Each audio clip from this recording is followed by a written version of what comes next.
A little bear was singing in words that seemed to say, it's a long time that I've loved you, never go away. And joining us now on our Book Talk segment, we're going to find out about really a woman that put out a lot of great poetry and songs, and we're going to be talking to the editor of the book. It's called Goodnight Songs, a celebration of the seasons. Talking about Margaret Wise Brown, and Amy Gary, who edited the book, is with us today. And Amy, good to talk with you. How are you today? I'm very well. Thank you for having me. I have to say, I wasn't that familiar with Margaret Wise Brown's work, but just reading through the book and the notes, she was quite prolific, but sadly she died quite a while ago, right? Back in the early 1950s. She did, and she was best known for a book that sold something over 48 million copies, is Goodnight Moon, and that has been something that parents read night after night to their children, and many can recite it verbatim. But she had not really had her music produced because she died so suddenly. She was she was very much on the forefront of children's books at the time she died, and she just started getting into children's music and had all these things written that literally her sister put into a trunk and then placed in her barn in Vermont. So they sat there for a long time. Remember, as a kid, your parents would read you different books. I guess we didn't have that one in the house, but like you said, that Goodnight Moon was such a huge seller. And talk a little bit about how she got involved with the music part of it. I guess she signed with Columbia Records, right? She did. She realized that children's music was now the sort of new thing right after the baby boom. All these people were looking to produce things for children and sell things to this mass of children that was being born. So they started doing radio shows and television shows, and then albums with stories became a very popular thing.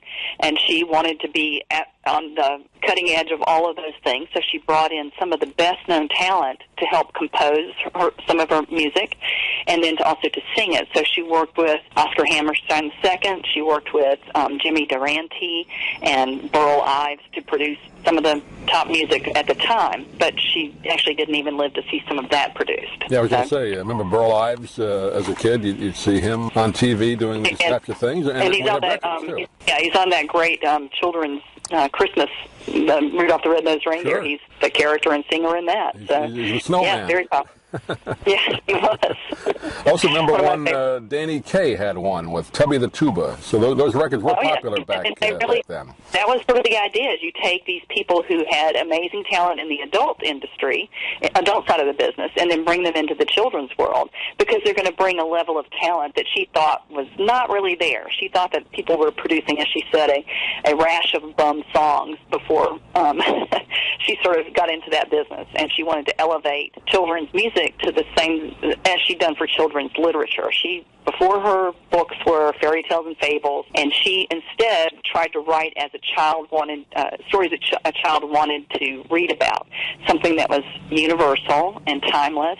And that's why Goodnight Moon and many of the other books like Colored Kittens have stood this long test of time. They've been on the shelves for decades and decades, and will remain so, I'm sure. Now, did she live long enough to enjoy the success of those books, or had she passed away before they came out? She did.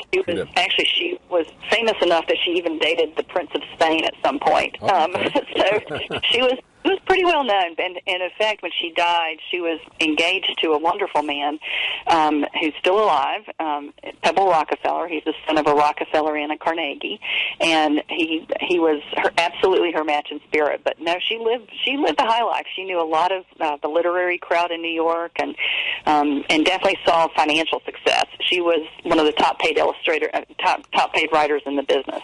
And she died at 42 back in 1952. So really before television came in, like you said, she did some radio work as well, right? Yes, she did, and actually had a lot of radio songs that she was pitching to different. Back then, you pitched them actually to a company and got them to back you. So she was approaching Pepsi about some of her television show and radio show ideas. And this book, Goodnight Songs, a celebration of the seasons, and has many of the poems in the book that are put to music. There's a CD included, right? Yes, and the music's just gorgeous. The singer-songwriter duo, Tom and Emily, have put those together, and it's just gorgeous.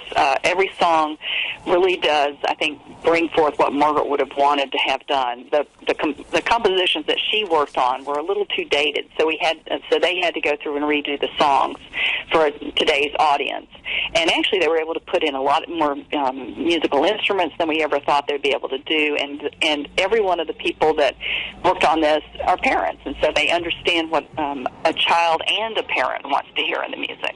These are new recordings, then, not done many years ago, right? Yes, they're not done many years ago, but they're all new. I think it's good to have that, because it's tough to find music appropriate for children nowadays, under 5 years old, anywhere, right? It is, and something that you also want to hear over and over and over again. I mean, I lived in the car listening to the same songs a little too much, but these I could listen to all day, so it's a lot easier on the ear.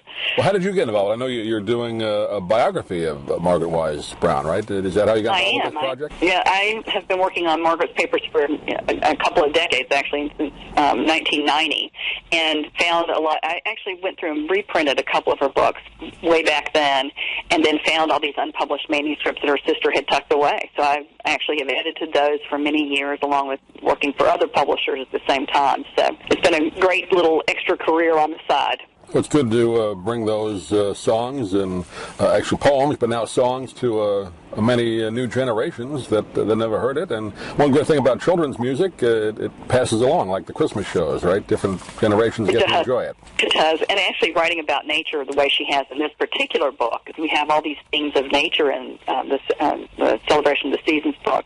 Those are things that all children really want to hear about and actually can engage with, because they have a whole sense of wonder about nature that we as adults sometimes lose, and it can remind us to get back into that view of the world as a wonderful place, as something that we should be in awe of every day. Well, the name of the book is Goodnight Songs, a celebration of the seasons. It's poetry and also includes a CD of the music that was, as I say, lost in the trunk for many years, but gladly brought out of there and put to current recordings. We've been talking with Amy Garrett today, who edited the whole project. Amy, do you have a website people can get more information or get the book? Certainly. They can buy the book at any bookstore or any of the online retailers, so it's available there. But also, if you want to find out more about Margaret Wise Brown, just go to margaretwisebrown.com. Great. Amy, pleasure talking to you. It's a great idea, a great Christmas gift, and hopefully we can talk to you again. Thanks for being with us. Thanks so much. That is my little love song, and all I have to say. It's a long time that I've loved you. Never go away.